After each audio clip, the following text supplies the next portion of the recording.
Party and 2 members of the Majority Party on the council.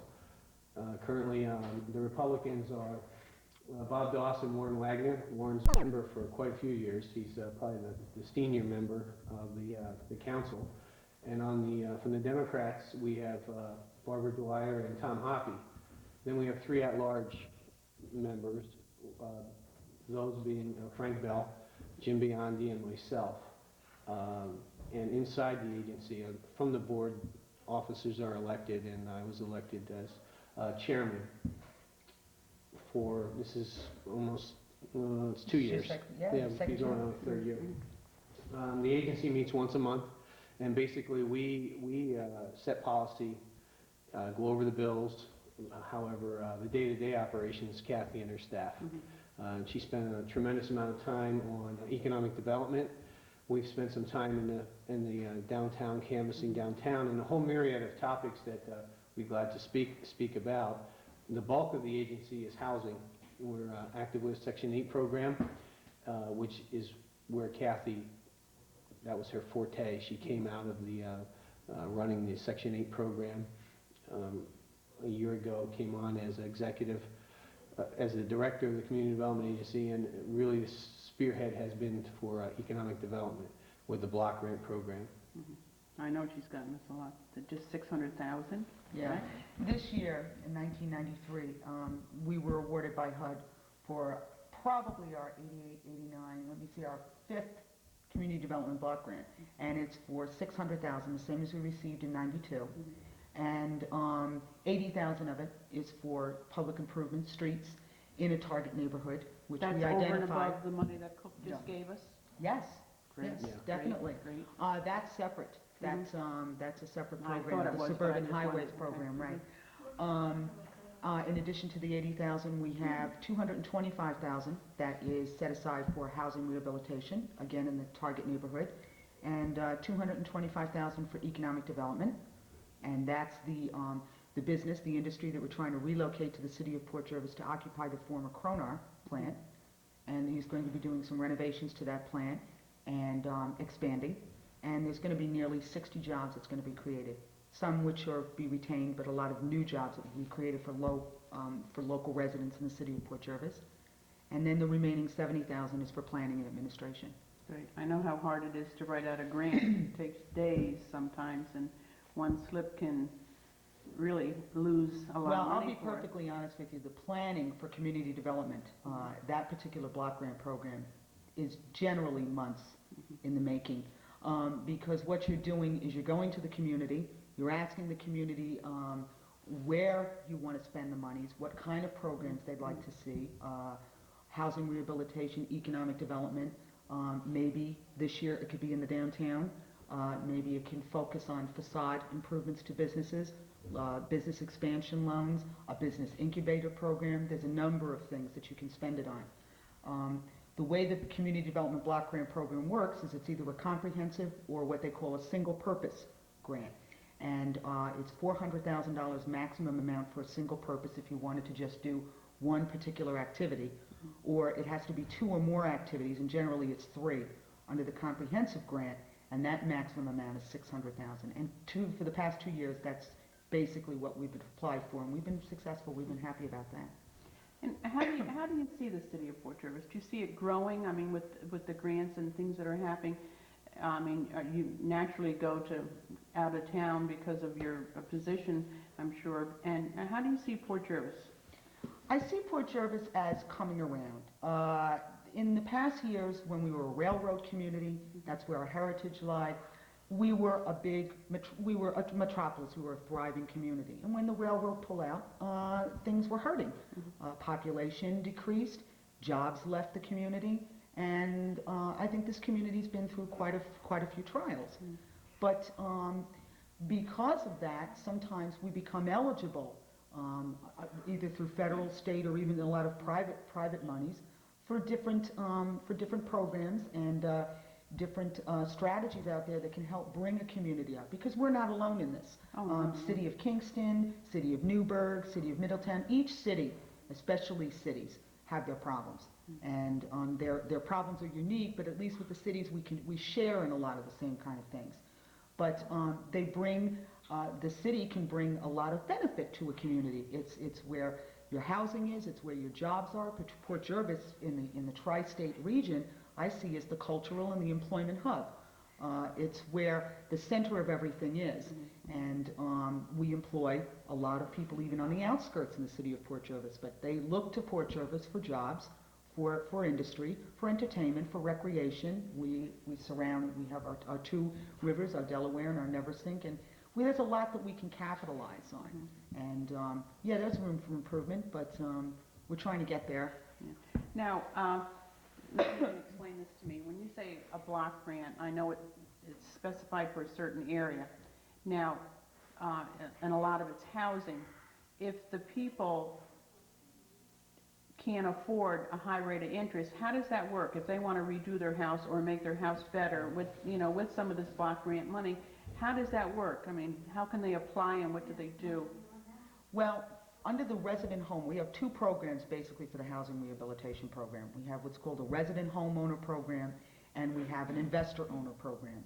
If it's a family that's living in the unit and owns the unit, if it's a single family or a two family, and they're within the low moderate income guidelines, we have what's called a deferred loan program. And the deferred loan program allows folks to apply for a maximum amount of money, and we go in and we correct code violations and what's called incipient code violations, things that could result in a code violation if they're not taken care of. Now, a code violation, you mean like a fire, unfortunately? A threat to health, to safety, a fire hazard. Now, I don't want people thinking that their Oh, house no, might be no, okay. condemned, but, Yeah, no. It has nothing to do with the It's building. just with their safety and Right, how, okay. right. A broken window might even be considered a code violation. Furnace, Weatherization. Insulation and stuff like that. yeah, and insufficient roofing, furnace, some electrical problems. Structural something like that. repairs, Now, stairs. you said this was porches. delayed, Deferred. now Right. explain that to me. Okay. Right now, depending on the extent of the repairs, if it's what we call a home that needs quite a few repairs, we can up the limit, and then we have 10 years, over a 10-year period, where providing that family stays in that house and continues to live there for 10 years, that loan begins to disappear over a 10-year period. And at the end of 10 years, it's basically forgiven. If they need a little more money than the maximum amount, and What is the norm of a maximum amount? well, for instance, if it's a home that needs quite a few repairs, we can go up to 20,000, or A lot up to can be done. 11,000 if it needs repairs, but not to the extent. I guess I don't like to use the word dilapidated, but that's for HUD terminology and for application data. If it's something that needs about $20,000 worth of work, we consider that a dire need housing unit. And we give folks a little bit more money because they need more money to do the repairs. But they have to be in this specific area that We they've given you the money survey. for. You know, we have to It's survey, we go around to the different neighborhoods and we survey and we look at the housing conditions, we look at the conditions of the street, we see where the need is. We talk to the residents to see what kind of things they'd like to see done, if they're interested in participating in the program. And then, of course, there has to be what they call the income eligibility guidelines, the low moderate income. That's what HUD requires us to look for. And everything that we do, administer, is based on those guidelines. We don't set those guidelines, No, I but know. we have to adhere to it. And the reason for the 10-year The deferred federal loan. government sets the guidelines, Right. correct? That's right. Mhm. Right. Okay. The reason for the 10-year deferred loan is that we're not in the business of fixing houses up so people can just turn around and sell them on the market and That's make why money. the 10-year, The idea is to help the homeowner, the person that's going to be there over the long haul, and after 10 years, the loan is gone, then you can do with it what you want. If for some reason 2 years after you get on the program, you want to sell your house, then you have to pay the money back.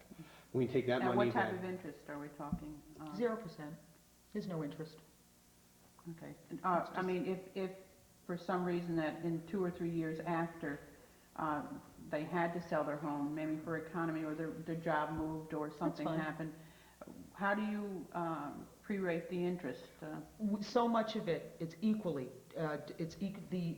What we say, like if it's $10,000 over a 5-year period, then obviously $2,000 a year would evaporate Okay. each year. If it's $10,000 over 10 years, then $1,000. So after 3 years, they would pay us back $7,000 at the closing.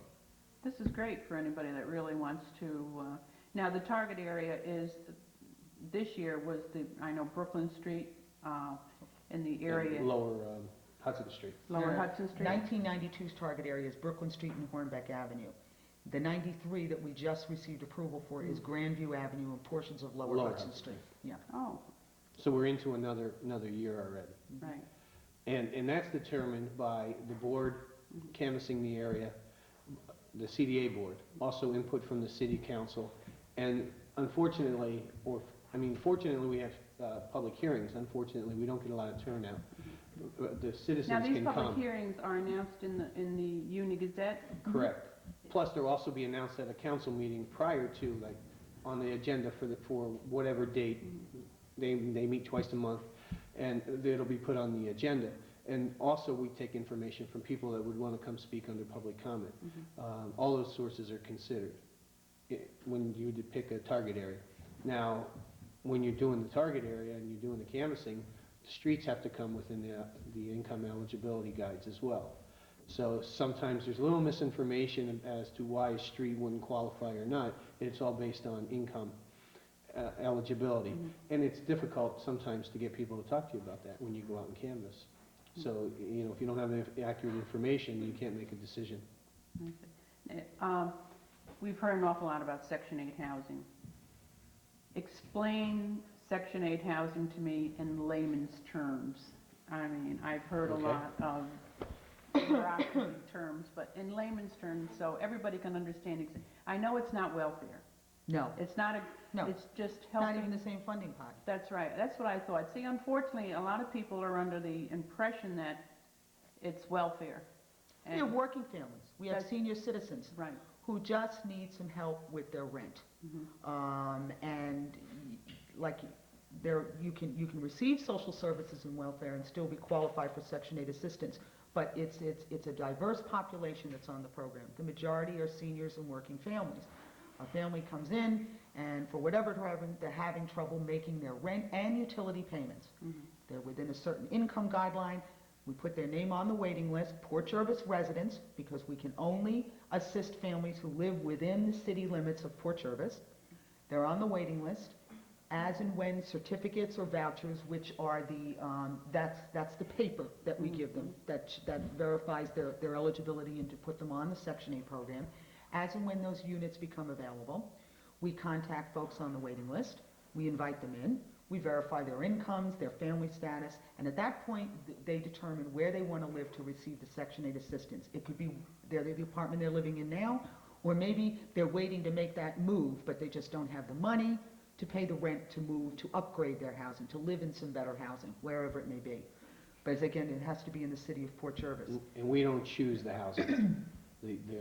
The client, the person who's applying, chooses where they want to live. And then the arrangement's made with, if the landlord's participating. Obviously, it has to be a participating landlord.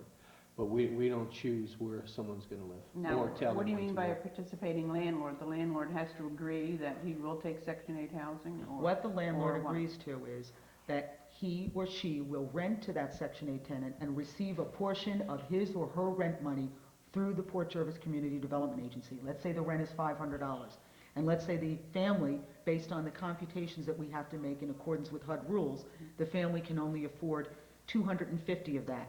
The remaining 250 would be subsidized or paid through the Community Development Agency, and we would send a check directly to the landlord because we have to make sure that that payment is made. So the landlord signs a contract to receive that check and agrees to accept that Section 8 tenant. Now, how often do you reevaluate your tenants? Once a year? Minimum once a year. But they are informed at the time that they're enrolled in the program that if they should change jobs or move a family member in or move a family member out, if there should be any changes in the family status or the income of that family, they should report it to us immediately. And then we evaluate the information.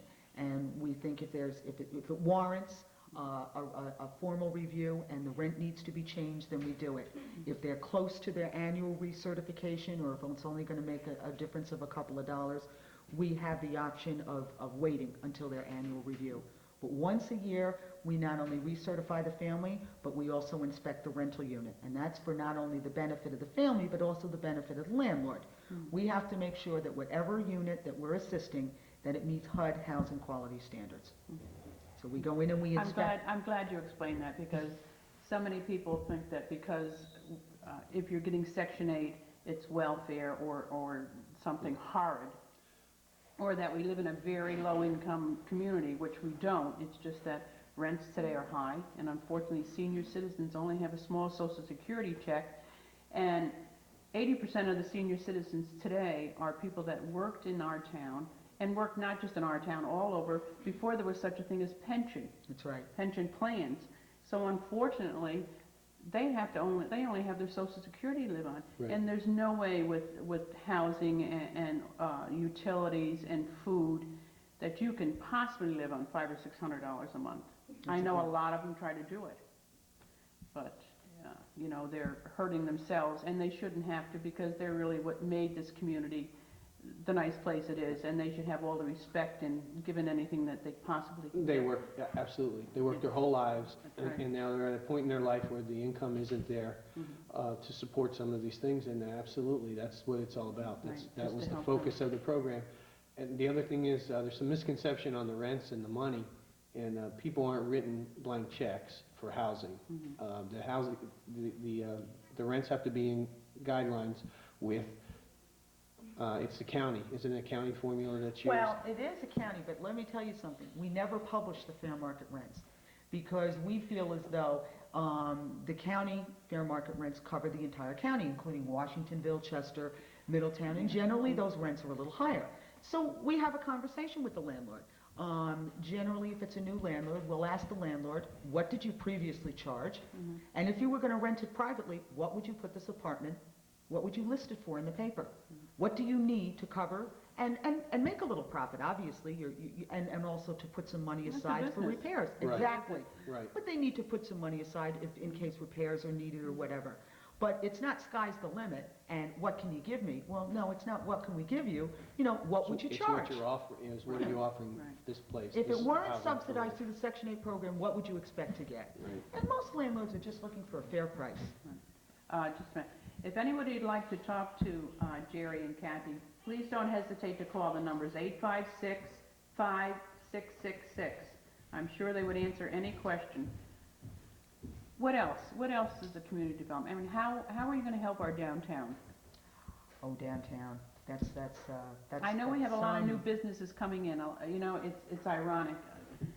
People come in and they'll say, "Oh, another business left," and I say, "Well, yes, but we already have that store filled." When they look at downtown right now, they are seeing several empty buildings, but what they don't realize is that the Oak Shop the whole building has been purchased, and it's going to become a card and gift shop. Beyond these stores being filled, it's going to be open March 1st. Port Drug is, something's going into that, and they should be here in the spring. Dick and Lenny, the baggage department, the baggage part of the train station, that's being taken up by Tanny Leather, which is going to be a nice leather crafting and such. Yes. And then there's a gift and card shop also going into the train station. So we do have a lot of nice shops coming in, and I think that's the focus that Port Jervis really has to go in, is the quaint little shops. And because we do have a quaint little town. I mean, it's a cute town, it's a pretty town, and it's a casual town. It's a relaxed town. And so how can the community development help the merchants and the town in general? I mean, I know that the road improvement, that's great. Right. Because public infrastructure is very Right. important. There's a couple of projects that we'd like to get into the pipeline, and which is one of the reasons why I've been attending the local merchants association meeting, just to get a feeling from the local retailers what they'd like to see, because basically you're the meat and potatoes of the downtown. To my mind, I see a downtown as a nice mix of retail, professional services, and some government. Some local government services, and community development probably being, having a presence as well. I see Orange County Community College, the extension in the downtown. which would bring in recreation and entertainment services for the college students. I see our business incubator program, which is something that we'd like to get off the ground, and maybe we could get into that, as being in the downtown. I see a facade program, which will help to not only create a uniformed look, but an aesthetic look, something that looks attractive, so that you don't have, you know, different stores in Mishmash. exactly, a potpourri of whatever's out there. A nice uniformed, attractive look to the downtown. There's a number of design formats that you can look at, but I think one of the things that we talked about, and the merchants were very anxious to do, was to do a feasibility study, to have an outside consultant come in and maybe do a plan, be it a master plan or just a study or a feasibility, to see how can we better make our downtown look well and function well. And maybe an outside eye, an objective viewpoint, to come in and say, well, these are all the things you're doing right, but maybe you can do this a little better, or maybe you could take a look and do this. The old cliche, you've been here so long, you can't see the tree Yeah. there anymore. You just take it for So granted. that's a grant that we're going for, to see if we can get some outside help in taking a look at what we're doing right and improving and enhancing on that, and maybe figure out maybe what we're doing wrong and how we can improve on that as well. You're right, the Erie Depot, that the purchase of the Erie Depot and those renovations have been a big boom. If for nothing else, it's stimulated, it's motivated folks to say, wow, you know, something's really happening. And then, of course, as you go further up, we've got our Roundhouse property, which is about 8 acres owned by the city, and we're going to be actively looking for developers for that property to make sure the right kind of... Have been doing that, Mhm. working. Yeah. I wanted to say before she started is that the CDA works real close with the mayor and the council. Kathy's in contact with the mayor on almost a daily basis.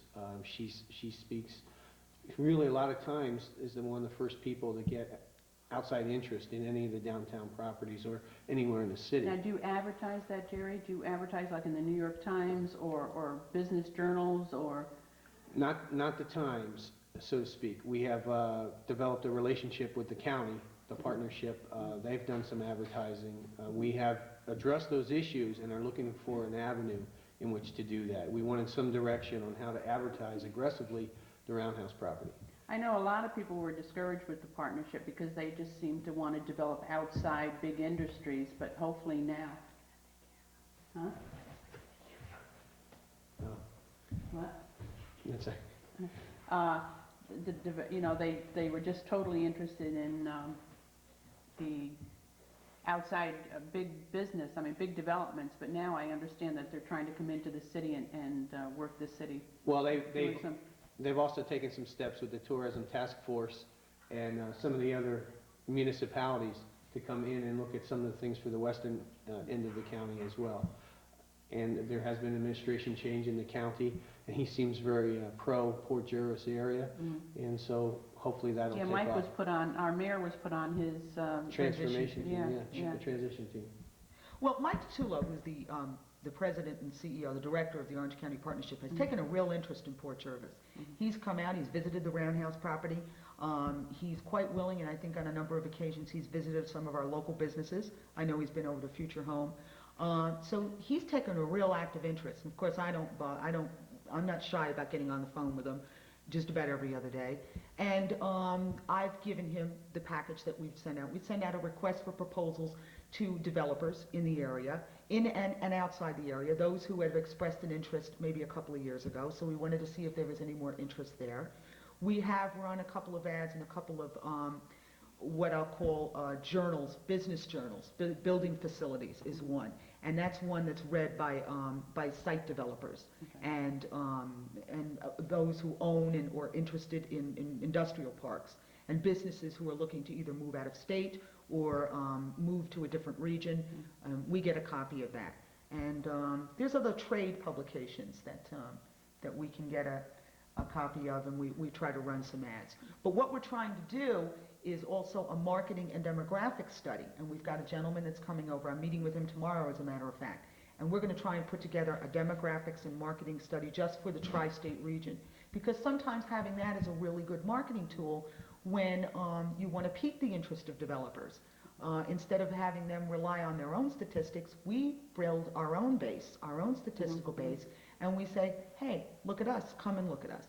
And we can use that as a marketing tool that we can distribute either at trade shows or wherever we go. Because wherever we do go, we're trying to sell and market the city. Right. Jerry, I know you're with the Great American, and everybody's wondering what's going on with the Kmart building.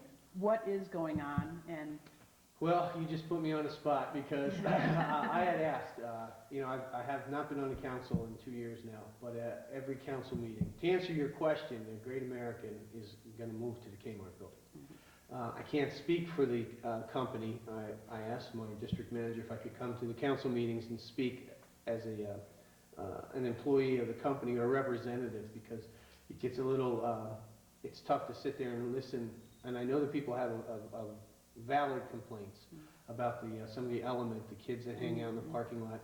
What I wanted to add was to that, and I'm sure my boss won't be watching this, so it's not just the kids. There's a lot of adults that for some reason congregate to the Great American parking lot. And I'll tell you, when it was tough to lose, and I can say that it's tough to lose any business, but Great American, we were holding our own until the Kmart left. That was a big loss to the city. Through no fault of anyone. Everyone can turn and point fingers, and the whole development idea is such a tough issue because it's tough to want to attract business that's not going to detract from what you already have. No matter what you do, somebody is going to be upset with you. So that's a tough thing for the mayor and the council and the community development, and even the chamber and the other groups, the tourism task force. Everyone is working for the same goal, but sometimes everyone doesn't have the same ideas how it's supposed to happen. So off the record, in front of everyone on the record, it's definitely that the Great American is definitely going to go to the Kmart building. It's twice as big as what we have right now.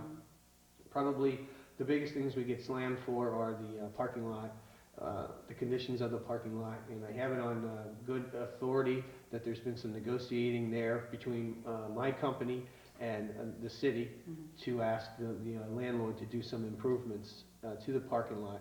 Similar, what I'm hoping he does, speaking for myself, is that we put partitions in like they did in Orange County Plaza. I think that's a law now. We need some kind of flow of traffic. The first time it snows, there's total chaos. Unfortunately, some of the snow removal hasn't been the best. If the guy had problems with his equipment or whatever, but it was treacherous in the parking lot. So people didn't want to come out and shop when we are the last large grocery store in the city. And you have a lot of senior citizens and people that don't drive that depend on your store. Yes, and that was tough for the senior, the senior aspect of the Grand Union pulling out because they were so close there. I have to say that I'm glad that the business, has increased, and we'll do what we can to support that. But we are definitely going there. I have heard that the Rite Aid's going to expand into 3/4 of our building. Yeah, I heard that too. That it'll be Rite Aid, another store inside the existing Great American, and there's going to be a 30-foot wide store between the two Great Americans, the two buildings now. And I think that's about the size of the Brother Bruno's, 30 feet wide. I'm not quite sure, but I know that's going in there. That's fact. Every day someone asks me, they hear Great American's going out of business, and oh, I didn't hear they were going on it. We're just waiting constantly. No, other customers have come up and said, oh, we hear you're leaving too, and that's not the case. And so we're going to be twice as big. It's amazing how big. I don't know if anyone would take a walk up and look in the windows at the Kmart, but it's unbelievable how big it is. We knocked some walls out in there. Our construction crews were in there for several weeks, just getting it to the point where now the contractors are looking at it, and we hope to be open before summer. Great. Of course, I may be fired for saying all this, but it'll be a great asset. We need it. yeah, I'm looking forward to it. The variety. I'm hoping to get a lot more. The grocery's not my department, but that's something that we get criticized. He's in the meat department, folks. Yeah, we get criticized for not having the variety. And I'll tell you, normally, a lot of times, bigger isn't necessarily better. Oh, no. But the parking lot has been a major concern, and I agree. There are times the new owner has taken that. The new owner of our company has listened to those suggestions that we have, because I know people feel uncomfortable coming down there after dark. And in winter, that means 4:30, 5 o'clock, it's dark. Oh, I know. And I've listened for a long time and kept my mouth shut. I wanted to go to the council meeting and say, hey, it's not just some unruly teenagers, young kids. There's a lot of other people there that I had no idea what the draw is to hang out in that parking lot. And something I think that should be explained to the public tonight is the first thing out of everybody's mouth is, why doesn't the police come over there and do something? Well, the police can't come unless they're called, am I correct? Yeah, I They know have the to- mayor and the police chief, watching it on, and listening, reading it in the paper, contacted the owner of the mall and have an agreement. I'm not sure if that was solidified, but the reason was to get a written agreement saying that they could go in there and police them anytime they wanted. Because, but the problem is the city, there's a lot of other areas in the city and they can't be there all the time. Right. Another problem is, and it's been on the record that all the owners of the different shops really didn't provide a unified answer or response. Because let's face it, some people can just, Brother Bruno's has a different operating mode than we do. You can go in with $1 in your pocket in Brother Bruno's and buy product. It's not going to go far in the supermarket. So, and conversely, you can't really walk in and walk off with a large pizza. You have to pay for it and get it over the counter. So the problems that we have with shoplifting and unruly people are a little bit different. Oh. And unfortunately, that's there. It's in every community, and No we matter got where some. you go. I'll tell you, we also, and I From was sea waiting to for shining sea. somebody to speak to the issue. You know, there was a big headline in the newspaper about an attempted assault in the parking lot, if you remember, back before Christmas, and it had everybody upset. And then we find